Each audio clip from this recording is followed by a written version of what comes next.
बिस्मिल्लाहिर्रहमानिर्रहीम। अस्सलाम वालेकुम। आप देख रहे हैं srytv शाहिद चौधरी के साथ। चीन में 26 करोड़ डॉलर की करप्शन साबित होने पर रियासती बैंक के सरबराह को सजाए मौत। मज़ीद तफसीलात जानने से पहले हमारे चैनल को सब्सक्राइब कर लें और वीडियो को लाइक कर दें। चीन में एक सरकारी बैंक के सरबराह को 26 करोड़ डॉलर की करप्शन करने पर मौत की सजा सुना दी गई।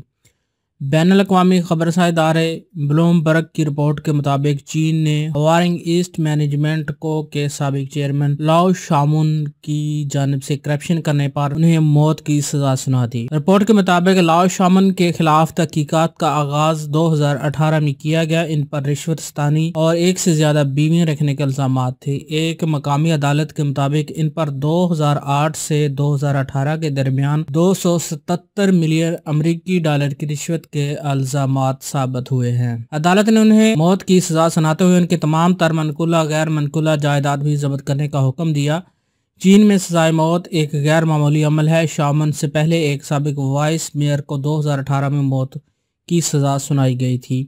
करप्शन केसेस पे यह सजा मौजूदा चीनी हुकूमत के सख्त मौक़िफ़ की तायद है, जिसका मकसद साफ और शफाफ चीन की बुनियाद रखना है। अब तक चीन में करप्शन पर 15 लाख से ज्यादा सरकारी मुलाजमीन को सजाएं दी जा चुकी हैं। बीजिंग से तल्लुक़ रखने वाले कानूनदान मो शाओपिंग का कहना है कि ऐसा कम ही देखा गया है कि किसी रिश्वत के केस में मुलजम को मौत की सजा ना दी गई हो। ऐसे अक्सर केसेस में ज्यादा से ज्यादा उम्र की कैद सजा होती है, मगर इस मखसूस केस में करप्शन की रकम बहुत भारी थी। शायद ये हालिया सालों में होने वाली सबसे बड़ी करप्शन थी। उन्होंने मजीद कहा कि ये केस अवाम में भी खुलकर सामने आ गया था, इसलिए अवाम भी देखना चाहते थे कि इतनी बड़ी करप्शन पर क्या सजा दी जाती है। मौजूदा सूरत हाल में मौत की सजा करप्शन करने वालों के लिए एक वाज़ेह वार्निंग है, और सबसे अहम बात ये इस मौक़िफ़ को तोड़ने की भी एक कोशिश है कि करप्शन पर कभी भी मौत की सजा नहीं होती। दोस्तों, अगर मज़ीद इस तरह की वीडियोस देखना चाहते हैं तो हमारे चैनल को सब्सक्राइब कर लें और वीडियो को लाइक कर दें। Thanks for watching. Allah Hafiz.